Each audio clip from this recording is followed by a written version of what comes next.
اپنے دل میں سجوئے ہوئے, اپنی آنکھوں میں سجائے ہوئے, اپنی آنکھوں کا نور بنائے ہوئے جی رہے ہیں, انہی کے لیے بشارت, انہی کے لیے بشارت.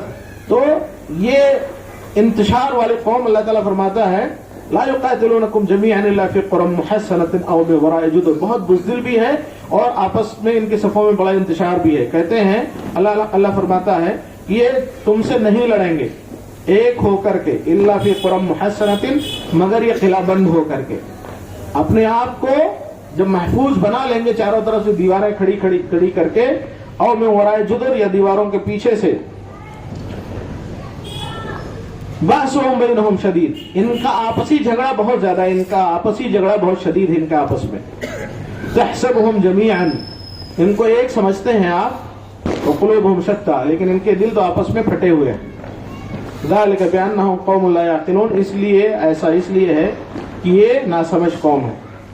اسی طریقے سے ان کا ایک کیریکٹر یہ ہے کہ اپنا معاملہ بنانے کے لیے یہ خوب رشوت لیتے ہیں اور خوب رشوت دیتے ہیں. اس کو بہت زیادہ جو ہے بتانے کی ضرورت نہیں. جو اس وقت جو مالی ادارے ہیں اور بڑی کمپنیاں ہیں, کمپنیوں کے سی اوز ہیں, کمپنیوں کے آفیسرز ہیں, وہ کس طریقے سے رشوت لیتے ہیں اور کس طریقے سے وہ اپنے مالکان کو فائدہ پہنچانے کی کوشش کرتے ہیں. کوئی ڈھکی چھپی بات نہیں ہے. آپ جو انٹرنیشنل لیول کی جو بزنس جو ہے ڈیلز ہوتی ہیں اس میں بلینس آف ڈالر کے رشوت ہوتے ہیں.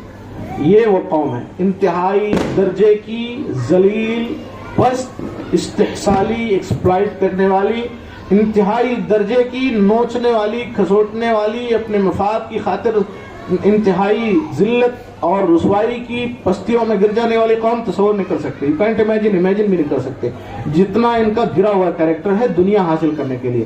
اور دنیا حاصل کرنے کے لیے جو بھی جتن ہو سکتے ہیں, رشوت لینا, سود لینا دینا, اسی طریقے سے لوگوں کا مال باطل طریقے سے کھانا.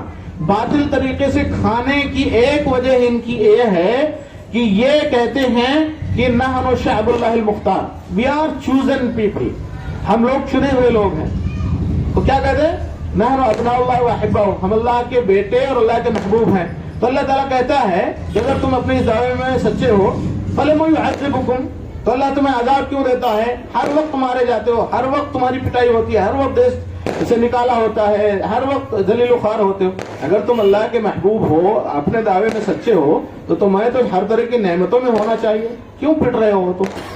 تو یہ کہتے تھے. دیکھیں دنیا کے اندر ایک بات بتا دیں, ہم ہندوستان کے سرزمین میں رہتے ہیں, ہم جو اپنے آس پاس میں جو چیزیں گھٹ رہی ہیں, کیریکٹرسٹک جو وجود میں آ رہا ہے, جو لوگوں کا کردار ابھر کر کے آ رہا ہے, اس کو سمجھنے کی ضرورت ہے. اس لیے کہ we should deal with these characters, ہمیں ان کیریکٹرز کے ساتھ ڈیل کرنا ہے. جیسے ہمارے یہاں برہمن پنڈت ہیں.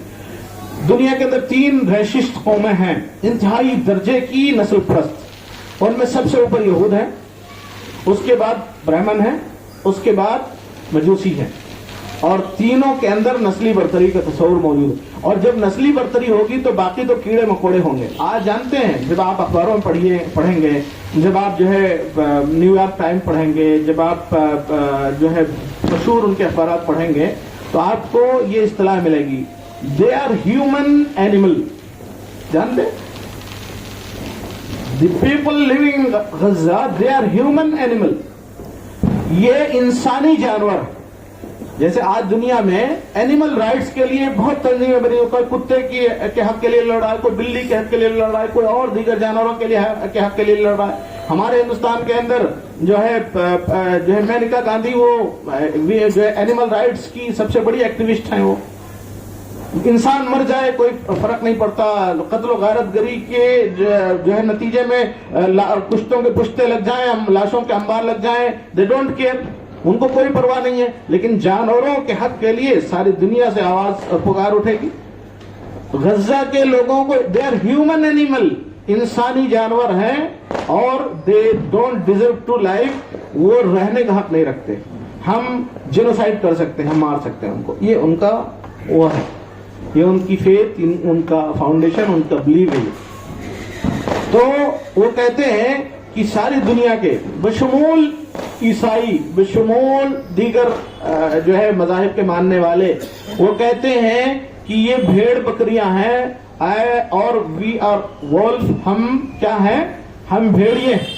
اور بکریوں کے ریوڑ میں بھیڑیوں کا کیا کام سوائے نوچنے، کھسوٹنے، بھگوڑنے، خون کرنے کے، اور کیا کام؟ تو ساری دنیا یہ بکریوں کا ریوڑ ہے، اور یہود یہ کیا ہیں؟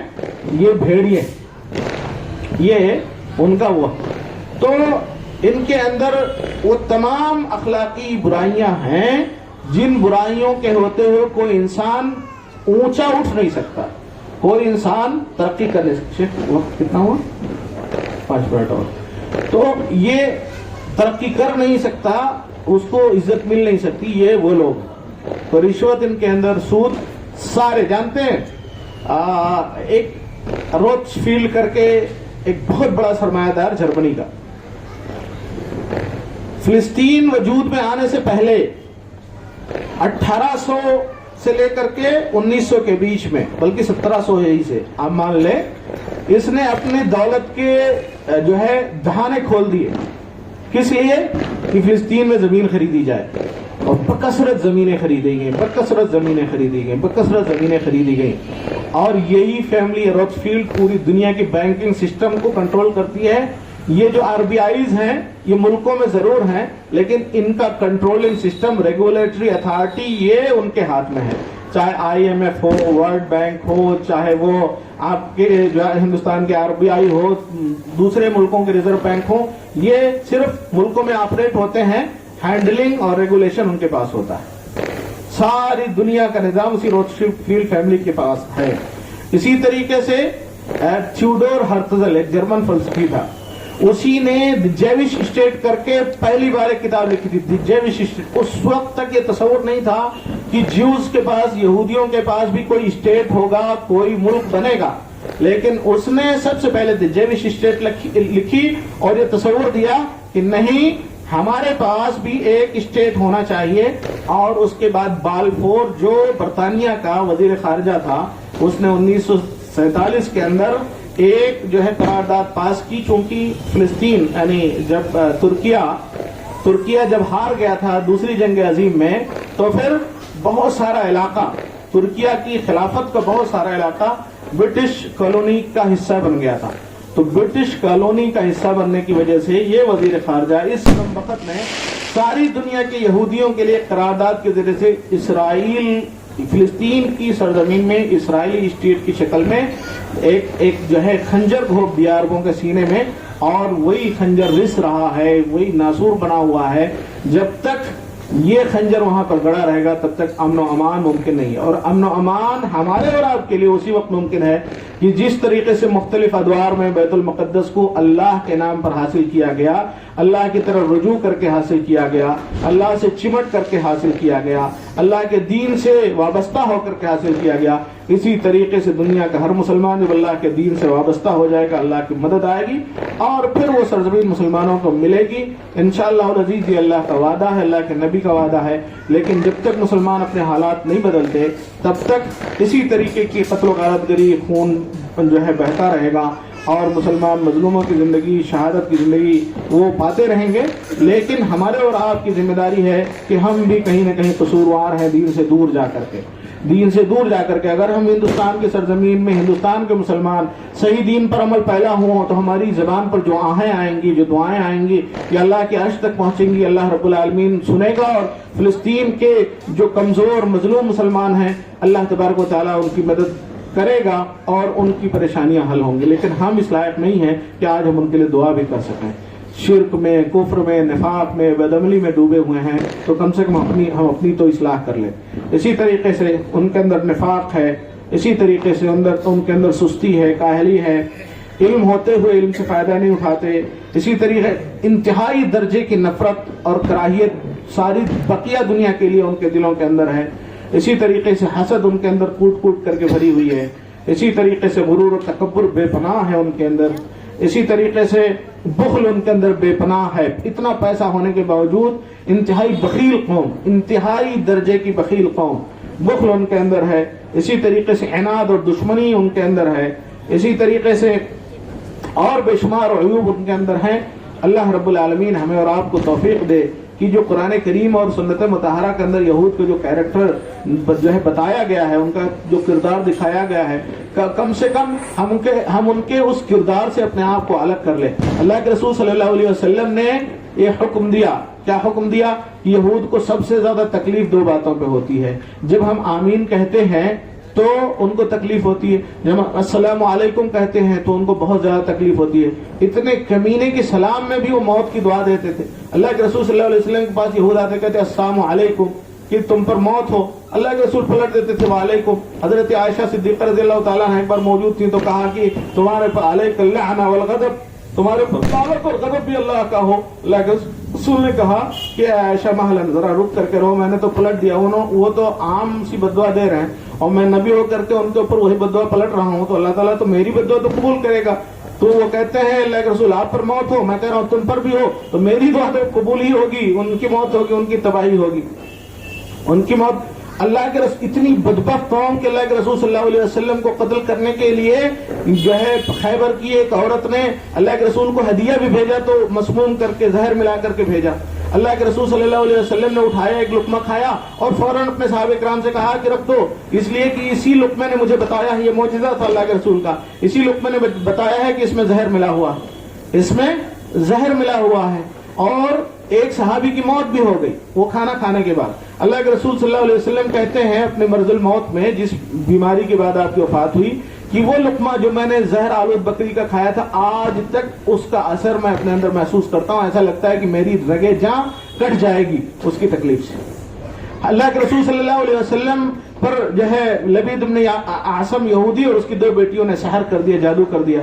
آپ جانتے ہیں پھر دو صورتیں نازل ہوئیں، نازل تو پہلے ہو چکی تھی، بطور علاج بطور رقیہ بتایا گیا کہ قلوز بالفلق قلوز بالناس پڑھ کر کے دم کر دیجئے، اور فلاں جگہ کنویں میں وہ چھپایا گیا ہے، جو ہے ایک دھاگے میں جو ہے کنگھی کی کچھ دانے، آپ صلی اللہ علیہ وسلم کے کچھ سر کے بال اس میں گرہ لگائی گئی۔ تو یہ اتنے بدبخت انسانیت دشمن لوگ ہیں، تو کم سے کم ہم ان کے کیریکٹر سے آگاہ رہیں، اپنے آپ کو بچائیں۔ اللہ تبارک تعالیٰ سے دعا ہے کہ اللہ تبارک و تعالیٰ ہمیں اور آپ کو اس کردار کو اپنے اندر اجاگر کرنے کی توفیق عطا فرمائے جو انبیاء، صدیقین اور شہداء اور صالحین کا کردار تھا، اور جس کردار کو اللہ کے رسول صلی اللہ علیہ وسلم نے ہمارے اندر پیدا کرنے کے لیے اپنی پوری زندگی کھپا دی۔ اللہ کے رسول نے فرمایا بعثت لأتمم مکارم الاخلاق، مجھے مکارم اخلاق کی تکمیل کے لیے بھیجا گیا ہے، اور سب سے بڑا اخلاق یہ ہے کہ آپ اللہ کے ساتھ ادب کے ساتھ رہیں۔ یہ قوم اللہ کے ساتھ بھی ادب کے ساتھ نہیں رہتی تھی، کیا کہتے تھے؟ ید اللہ مغلولہ، اللہ کا ہاتھ کیا ہے؟ ٹوٹا ہوا ہے، بدھا ہوا ہے، اللہ خرچ نہیں کرتا۔ اللہ تعالیٰ فرماتا ہے غلت ایدیہم ولعنوا بما قالوا، کہ ان کے ہاتھ ٹوٹے ہوئے برباد ہیں، یہ جو کچھ انہوں نے کہا اس کی وجہ سے ان کے اوپر لعنت ہو۔ بل یداہ مبسوطتان ينفق کیف یشاء، اللہ کے ہاتھ تو کھلے ہوئے، اللہ جس طرح چاہتا ہے خرچ کرتا ہے۔ یہ کہتے تھے یعنی ان اللہ فقیر ونحن اغنیاء، اللہ تعالیٰ تو فقیر ہے، ہم مالدار، اللہ کو فقیر کہتے تھے، اتنا قلیل الادب تھے یہ اللہ نبی کی موجودگی میں کہتے تھے۔ تو یہ کردار ہمارے اندر نہیں پیدا ہونا چاہیے۔ ہم ایک ایسے نبی کے ماننے والے ہیں جس نبی نے عظمت توحید کی خاطر اپنا سب کچھ نچھاور کیا، اور شرک کی قباحت کے سلسلے میں ایسا کوئی فروگزاشت نہیں آپ نے چھوڑا جس کے بعد ہمارے لیے کوئی وجہ رہ جاتی ہو کہ ہم توحید کو نہ جان پائیں اور شرک کی شناخت کو نہ جان پائیں، ہم سنت کو نہ جان پائیں اور بدعت کی قباحت کو نہ جان پائیں، ہم نفاق کو نہ جان پائیں، ہم کفر کو نہ جان پائیں، ہم شرک خفی اور جلی کو نہ جان پائیں، ہم برے اخلاق کو نہ جان پائیں، ہم برے معاملات کو نہ جان پائیں، ہم صحیح آداب اور طور طریقوں کو نہ جان پائیں، کوئی وجہ نہیں ہے، سب کچھ ہمارے پاس موجود ہے۔ تو کم سے کم یہود کے کردار سے اپنے آپ کو دور رہنے کے لیے ضروری ہے کہ قرآن اور سنت کو اپنا حرز جا بنا لے، سنت کے ستاروں کو آنکھوں میں سجا کر چل۔ بدعت کا اندھیرا اور شرک کی کھائی ہے، سنت کے ستاروں سے لو جس نے لگائی ہے، وہ شمع زمانے میں بجھنے نہیں پائی ہے۔ میرا خیال ہے کہ جو ہے تھوڑے سے وقت میں جتنا ممکن ہو سکتا تھا اتنا آپ حضرات کے سامنے پیش کر دیا گیا۔ اللہ سے دعا ہے کہ کبھی وقت ملے تو انشاءاللہ اور اچھے انداز میں یہود کے کردار کو ایک ایک کر کے انشاءاللہ آپ حضرات کے سامنے پیش کرنے کی کوشش کی جائے گی۔ یقین جانیے اسی کردار سے بچ جائیں گے تو مسلمان زوال سے بچ جائیں گے۔ موضوع تھا نا کہ ان کی مکاریاں، ان کی عیاریاں کیا ہیں. مکاریوں اور عیاریوں سے آپ کو آگاہ کر دیا گیا. انہی مکاریوں اور عیاریوں سے اپنے آپ کو دور کر لیں گے تو زوال سے بچ جائیں گے، اور انہی مکاریوں اور عیاریوں کو اختیار کر لیں گے تو زوال پذیر ہو جائیں گے، برباد ہو جائیں گے، تباہ ہو جائیں گے. اقول قولی ھذا واستغفر اللہ لی ولکم ولسائر المسلمین. بارک اللہ لنا ولکم فی القرآن العظیم ونفعني وإياكم بالآيات والذکر الحکیم. وصلی اللہ علی نبینا محمد وعلی آلہ وصحبہ اجمعین.